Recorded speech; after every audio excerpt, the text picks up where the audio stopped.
Hello student. तो देखिए इस रिएक्शन का हमें केपी एंड केसी लिखना है। तो इसके पहले हम लोग केपी और केसी पर बहुत सारे क्वेश्चन कर लिए थे और आपको डिस्कस करवा दिए थे केपी और केसी निकालना। देखो इस रिएक्शन को हम उल्टा करके दिए थे, यहाँ पर 2NH3 लिखे थे और यहाँ पर इधर ये लिखे थे। अब इस रिएक्शन को हम फ्लिप कर दिए हैं और इसका हम बोलेंगे केपी और केसी निकालो। तो इसका डेल्टा एनजी जब निकालोगे तो यहाँ से डेल्टा एनजी निकालो, देख लो ये 2 है, ये 314, तो 2 - 4 -2 आएगा, मतलब इसका डेल्टा एनजी -2 आ रहा है। तो केपी और केसी इसका लिखना है। देखो इसके पहले जितना भी क्वेश्चन करवाए थे ना वहाँ पर रिएक्टेंट केवल एक था, लेकिन यहाँ पर रिएक्टेंट 2 हो गए हैं। देख लेना पीछे जितने भी क्वेश्चन करवाए हैं वहाँ रिएक्टेंट को सिंगल था, हाँ प्रोडक्ट 2 हो सकता था 3, लेकिन यहाँ पर रिएक्टेंट अब 2 हो गया है। तो जब एक से ज़्यादा रिएक्टेंट आ जाए तो कैसे करेंगे, तो तरीका वही रहेगा करने का, सब कुछ वही रहेगा। टी इक्वल टू यहाँ पर लेते हैं 0। जब टी इक्वल टू 0 होगा तो इनिशियली इसका मान लेते हैं कि मोल कितना होगा, इसका ए होगा और इसका भी कितना होगा ए, और इसका 0 होगा। देखिए इन दोनों का हम ए मान लिए हैं कि इनिशियली इन दोनों का मोल क्या होगा, क्योंकि दोनों रिएक्टेंट है तो दोनों का कुछ ना कुछ मोल होगा। तो इसको भी ए मान लिए हैं, इसको भी ए मान लिए हैं। जब क्वेश्चन में बोल दे कि इनिशियली इसका मोल 2 मोल लिया गया, इसका 3 मोल, तब तो यहाँ पर 2 यहाँ पर 3 रखोगे। और जब कोई भी दो रिएक्टेंट का मोल पता होता है तो रिएक्शन का जो प्रोडक्ट का डिसीजन होगा, कितना प्रोडक्ट बनेगा, कितना रिएक्टेंट बचेगा, उस केस में डिसीजन होता है on the basis of limiting reagent. तो लिमिटिंग रिएजेंट का कंसेप्ट कब यूज करते हो, जब रिएक्टेंट में दोनों का अमाउंट पता हो। लेकिन यहाँ पर क्या है, और लिमिटिंग रिएजेंट निकालने का तरीका क्या है, तो इसके लिए हमने मोल कंसेप्ट का एक वीडियो बनाया है, आप उसमें जाकर देख सकते हो। तो यहाँ पर देखो दोनों का मोल हम सेम ले लिए हैं, तो यहाँ पर दोनों का मोल सेम हो जाएगा। तो यहाँ पर मान लेते हैं कि टी इक्वल टू इक्विलिब्रियम, और रिएक्शन जैसे जैसे आगे बढ़ेगा तो इक्विलिब्रियम आएगा। तो यहाँ से एक्स मोल जाएगा, ए में से मान लेते हैं कि एक्स मोल चला गया। तो अब ध्यान से समझना कि इसके 1 मोल के लिए इसका 3 मोल रिक्वायर है, मतलब 1 मोल N2 रिएक्ट करता है 3 मोल H2 के साथ, तो 1 से 3 बन रहा है, तो x से कितना बनेगा सोचो। 1 मोल के लिए 3 मोल रिक्वायर है, तो x मोल के लिए कितना रिक्वायर रहा होगा, 3x, मतलब 3x, तो a माइनस कितना हो जाएगा बताओ, 3x हो जाएगा। तो इस तरह से देखो यहाँ पर मतलब ये इतना बचेगा। ध्यान से समझो कैसे किए हैं। इसके 1 मोल के लिए 3 मोल रिक्वायर है, तो x मोल के लिए कितना होगा 3x, तो कितना बचेगा, तो a - 3x बचेगा।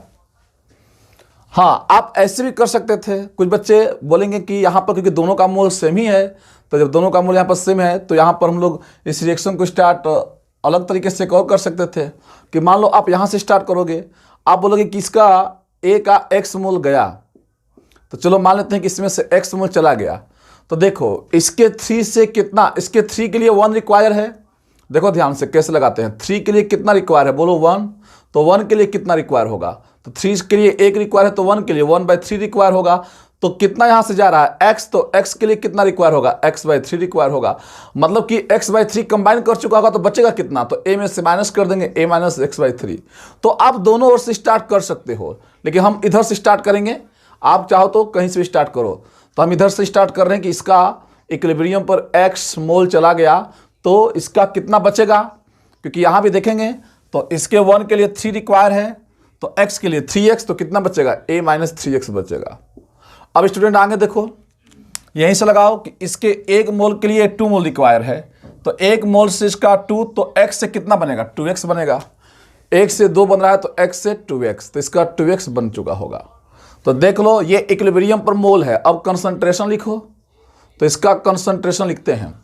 तो कंसंट्रेशन लिखने के लिए इसको हम लोग वॉल्यूम से क्या कर देंगे, डिवाइड कर देंगे। ऐसे क्वेश्चन भी दिखाएंगे जबकि दोनों का मोल अलग अलग रहेगा, तो कैसे डिसीजन किया जाएगा, कैसे लिमिटिंग रिएजेंट का कंसेप्ट यूज करेंगे। लिमिटिंग रिएजेंट जो पढ़े थे, तो आपको परेशान नहीं होना है, सब क्वेश्चन देखेंगे तो समझ में आएगा। देखो इसको भी क्या करेंगे, वॉल्यूम से डिवाइड कर देंगे, और यहाँ पर क्या करेंगे, इसको भी वॉल्यूम से डिवाइड कर देंगे। एक बार देख लेते हैं। ओके स्टूडेंट, देख रहे हो ना कि यहाँ पर एकदम आनंद आ रहा होगा कैसे बन रहा है, और अच्छे से दिख भी रहा होगा। तो यहाँ पर देख लो किस तरह से किया जा रहा है। कंसंट्रेशन को निकालने के लिए वॉल्यूम से डिवाइड कर दिया गया है। अब इसमें क्या करेंगे, केसी लिखना है, तो केसी कैसे लिखा जाए, तो केसी लिखने का तरीका हम बता ही थे। तो बस यहाँ पर टाइम पास नहीं करना है, जैसे तरीका सिखाया वैसे करो। यहाँ पर क्या करते हैं, अमोनिया प्रोडक्ट का कंसंट्रेशन ऊपर लिखेंगे, तो कंसंट्रेशन ऑफ NH3 का 2 हो जाएगा, और इसके बाद रिएक्टेंट का कंसंट्रेशन यहाँ पर लिख देते हैं, और कंसंट्रेशन ये H2 का 3 हो जाएगा। तो चेक कर लो कंसंट्रेशन NH3 कितना है, 2x/v है, तो ये हो जाएगा 2x/v का स्क्वायर हो जाएगा, और अपान ये N2 का कंसंट्रेशन कितना दिया है, N2 का a - x/v दिया गया है, और और इस तरह से कंसंट्रेशन ऑफ H2 कितना दिया गया बताइए, तो A-3x अपन कितना दिया गया V, लेकिन यहाँ पर 3 है पावर, तो 3 यहाँ भी कर देंगे बस। अब इसको कैलकुलेशन आप खुद कर लेना। तो इसी तरह से आप Kp भी निकाल सकते हो। Kp निकालने का तरीका क्या बताए थे बताओ, तो Kp निकालो खुद आप लोग, इसको हम नहीं करेंगे, बताए थे किस तरह से करते हैं। पार्शियल प्रेशर ऑफ NH3 लिख लोगे, पहले प्रोडक्ट का पावर कितना कर देंगे 2, क्योंकि यहाँ पर 2 है, और फिर ये हो जाएगा partial pressure of N2 into partial pressure of क्या हो जाएगा H2, लेकिन यहाँ पर कोफिशिएंट 3 है तो आ जाएगा इस तरह से।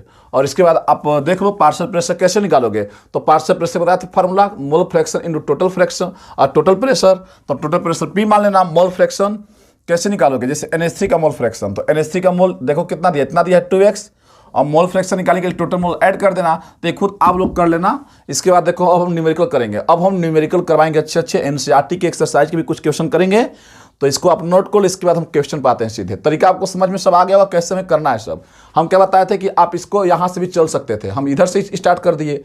अगर आप यहाँ बोलोगे कि इसका x गया तो 3 से 1, तो 1 से 1/3 तो x/3 तो A-x/3 हो जाएगा। तो इधर से भी स्टार्ट कर सकते हैं, इधर से भी कर सकते हैं।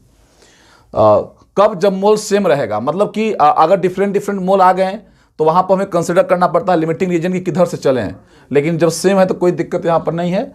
तो ठीक है स्टूडेंट, इसको नोट कर लो, इसके बाद हम लोग क्वेश्चन करेंगे तो खुद समझ में आएगा। लेकिन ये कैसे बन रहा है देख ही रहे हो, क्योंकि एक वीडियो में पूरा हम आपको बताएं KCKP कैसे बनाना है, यहाँ भी देख ही रहे हो कैसे बन रहा है। इसको नोट कर लो। अब करते हैं कुछ न्यूमेरिकल अच्छे।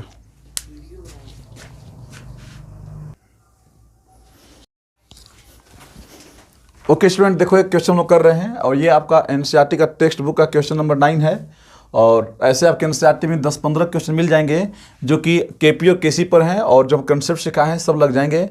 तो देखिए यहाँ पर दिया गया है नाइट्रिक ऑक्साइड और Br2 से रिएक्शन करके बन रहा है NOBr, इसको बोलते हैं नाइट्रोसिल ब्रोमाइड। इनिशियली देखो इसका इतना मोल लिया गया है NO का, और Br2 का इतना मोल दिया गया है, और इसको एक क्लोज कंटेनर में रिएक्शन कराया जा रहा है। तो कंटेनर एक इक्विलिब्रियम का रिएक्शन आप पढ़े हो, कंटेनर में ही कराया जाता है, क्लोज कंटेनर में। तो उसका वॉल्यूम तो नहीं दिया गया है, लेकिन हाँ टेम्परेचर कांस्टेंट है। अब बोला गया है कि NOBr का इतना मोल ऑब्टेन्ड हुआ एट इक्विलिब्रियम पर, कैलकुलेट। यहाँ पर इक्विलिब्रियम अमाउंट पूछा गया, कंसंट्रेशन नहीं पूछा गया है। क्वेश्चन 9 आपके पास बुक होगा NCERT में, तो देखना यहाँ पर इक्विलिब्रियम पूछा गया है अमाउंट। इक्विलिब्रियम अमाउंट का मतलब क्या स्टूडेंट, कि NO और Br2 का अमाउंट का यूनिट क्या होता है, अमाउंट ऑफ सब्सटेंस को मोल में रिप्रेजेंट करते हैं। तो यहाँ मोल निकालना है, वॉल्यूम, यहाँ पर आपको कंसंट्रेशन नहीं निकालना है। यहाँ पर इक्विलिब्रियम कंसंट्रेशन पूछता तो इसके लिए वॉल्यूम जरूर देता, तो यहाँ वॉल्यूम नहीं दिया गया, इक्विलिब्रियम अमाउंट पूछा, मतलब इक्विलिब्रियम पर कितना मोल होगा NO का और Br2 का, जबकि इक्विलिब्रियम पर NO-Br का मोल पता है। तो इन दोनों का मोल पता करना है, मतलब कि हमें इस रिएक्शन को लिखना है T = 0 पर और T = इक्विलिब्रियम पर। अब कंसंट्रेशन नहीं निकालना है, क्योंकि उसकी बात ही नहीं कर रहा है, इक्विलिब्रियम अमाउंट में निकालना है, मतलब मोल निकालना है। देखो कैसे स्टार्ट करेंगे, तो यहाँ पर T = 0 लिखते हैं। इनिशियली क्या हुआ, तो इनिशियली देखो इसका मोल कितना दिया गया था, इनिशियली रिएक्शन में इसका मोल दिया गया था 0.087 मोल, और इसका दिया गया था 0.0437 यहाँ पर दिया गया है, और इसका कितना होगा 0 होगा। स्टूडेंट हम आपको एक बता देते हैं कि देखो यहाँ पर दोनों का मोल अलग अलग होगा, रिएक्टेंट 2 है तो मोल अलग अलग हो गया। यहाँ पर लिमिटिंग एजेंट का कंसेप्ट आपको सोचना ही नहीं है, हम आपको मोल कंसेप्ट का हमें अचानक याद आ गया तो हम वहाँ बोल दिए, लेकिन आपको उसका कंसेप्ट नहीं सोचना है। आप जहाँ से चाहो वहाँ से स्टार्ट करो, इधर से भी स्टार्ट कर सकते हो, इधर से भी कर सकते हो, चाहे ये मोल अलग अलग हो या सेम हो। यहाँ पर आप कहीं से भी रिएक्शन को स्टार्ट कर सकते हो। स्टार्ट करने का मतलब क्या, कि यहाँ से भी x अप कर सकते हो गायब, या इधर से भी x को कंज्यूम करा सकते हो। तो कहीं से भी लिखो, कोई दिक्कत नहीं है। तो हम रिएक्शन को कहीं से भी कर सकते हैं स्टार्ट, हम इधर से ही करते हैं।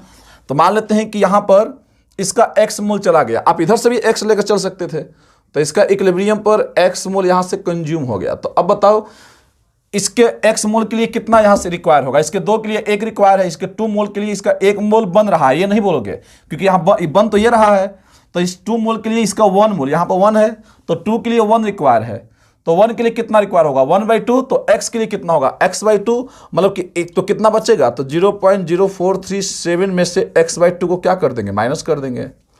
देखो कैसे किया गया है, 2 के लिए 1 मोल रिक्वायर है, तो 1 के लिए 1/2, तो x के लिए x/2, तो x/2 यहाँ चला गया तो कितना बचा, तो इसमें से इसको माइनस कर देंगे। और फिर यहाँ पर जाओ, इसके 2 मोल के लिए इसका 2 मोल रिक्वायर है, 2 के लिए 2 मोल रिक्वायर है, तो 1 के लिए 2/2 1 ही हो जाएगा। तो x के लिए तो देख लो, ये तो यूनिटी मेथड से कर ही सकते हो, कैसे करेंगे बताओ। 2 के लिए 2 मोल रिक्वायर है, तो 1 के लिए कितना होगा 2/2, तो कितना है, x के लिए कितना होगा, तो 2/2 इंटू एक्स, तो 2 से 2 कट गया, x ही बचेगा यहाँ पर। तो देख सकते हैं स्टूडेंट कि इस तरह से हम लोग ये कंसेप्ट बनाते हैं। हाँ, कुछ बच्चे यहाँ से भी ले सकते थे कि इसका यहाँ से x गया तो 1 के लिए 2 रिक्वायर है, तो x के लिए 2x, तो यहाँ से 2x माइनस कर देते। तो आप यहाँ से भी चल सकते हो, इधर से चल दिए, कहीं से भी कर सकते हो। शुरुआत इस रिएक्टेंट से करो या इस रिएक्टेंट से करो, आंसर आता है, सेम आता है। तो अब यहाँ पर कंसंट्रेशन नहीं लिखेंगे क्योंकि ये मोल है, कंसंट्रेशन यहाँ पर लिखना ही नहीं है क्योंकि यहाँ इक्विलिब्रियम अमाउंट मतलब मोल ही पूछा गया इक्विलिब्रियम पर। तो अब देखो कैसे निकलेगा, NO का और Br2 का इक्विलिब्रियम पर यही मोल आएगा, यही मोल आएगा, बस x किसी तरह से निकाल लो, x कितना है। तो ध्यान से अगर देखोगे स्टूडेंट तो यहाँ पर कहानी आपको समझ में आएगी। यहाँ पर कहानी को आप समझिए कि देखो NOBr का कितना मोल दिया गया है, बताओ, x मोल। तो यहाँ से सीधे देखो कि जो x की वैल्यू है, यहाँ तो बोल ही गया है कि NOBr का जो इक्विलिब्रियम पर मोल है वो कितना है, इतना है। मतलब x किसका मोल है, बताओ, NOBr का ही इक्विलिब्रियम पर है। मतलब कि यहाँ पर x की वैल्यू तो दे ही दी गई है, कितना बताओ, 0.0518, 0.0518। तो ये तो सीधे ही आंसर आ गया, इसका तो पता ही था। तो x तो निकल गया क्योंकि ये गिवन था इक्विलिब्रियम पर और x यहाँ पर लिए थे, तो x आ गया। तो अब करना क्या है, इक्विलिब्रियम पर NO का निकाल लेते हैं।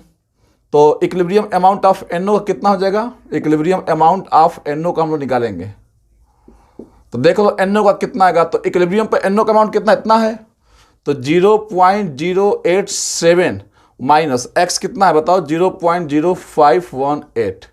अब इसमें से माइनस कर लो, तो देखो माइनस कर लेते हैं, 0.0870 और ये 0.0518।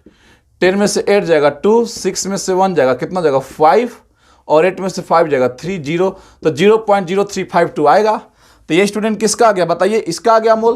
तो NO का आ गया इक्विलिब्रियम का अमाउंट। अब इक्विलिब्रियम अमाउंट में किसका निकलना है, तो यहाँ से लिख लो इक्विलिब्रियम अमाउंट ऑफ, अब निकालना है Br2 का। तो Br2 का इक्विलिब्रियम पर अमाउंट मतलब क्या, मोल निकालना है। तो कितना मोल है Br2 का, इतना मोल है, 0.0437 माइनस x/2, और x निकाल ही चुके, x कितना है 0.0518/2। देख लो कैसे किए हैं, यहां पर इसका मोल इतना था और x ये कैसे निकला बताओ, क्योंकि हम लोग पहले हम लोग बनाएंगे रिएक्शन, जैसे बनाना हम बताए थे आपको। इसके बाद हमें पता था कि इक्विलिब्रियम पर NOBr का मोल दिया ही गया था, तो x इतना हो गया और x आ गया, तो बस x दोनों में पुट कर दो। इसमें पुट कर दोगे तो इसका आ जाएगा, इसमें पुट कर दोगे तो इस वाले का देखो यहाँ पर आ जाएगा। अब इसको आप लोग कैलकुलेट कर लो, अब कैलकुलेट करके देख लो कितना ये आ रहा है। तो यहाँ पर इसको करेंगे तो 0.0437 माइनस 0.022 जा कितना हो जाएगा, यहाँ से 2 जा हो जाएगा 4 और 1 2 5 जा, ये 2 9 जा 18 हो जाएगा। तो ये सब कैलकुलेशन कर लेना और देख लो कितना रहा है, और इसमें से इसको माइनस कर लो। तो 0.0437 में से माइनस करोगे तो 17 में से 9 जाएगा, कितना हो जाएगा 8, और यहाँ से 12 में से 5 जाएगा 7, और यहाँ से 3 में से 2 जाएगा 1, इतना ही कुछ आएगा 0.0178। तो इसको देख लो, चेक कर लो, तो ये इसका मोल आ गया। तो ये इसका इतना मोल आ गया, इसका इतना मोल आ गया। मतलब इस रिएक्शन को आगे ले जाना ही नहीं था, कंसंट्रेशन लिखना ही नहीं था, क्योंकि यहाँ पर बस केवल अमाउंट ही पूछा गया था। अगर इक्विलिब्रियम कंसंट्रेशन पूछा गया होता तो एक स्टेप और लिखते रिएक्शन को, इसके लिए वॉल्यूम भी देता बाकायदा। तो देख सकते हो कि इस तरह से क्वेश्चन स्टूडेंट होता है। तो बहुत आसान आसान क्वेश्चन है, तो एनसीईआरटी में ऐसे बहुत क्वेश्चन हैं, तो इसको नोट करो।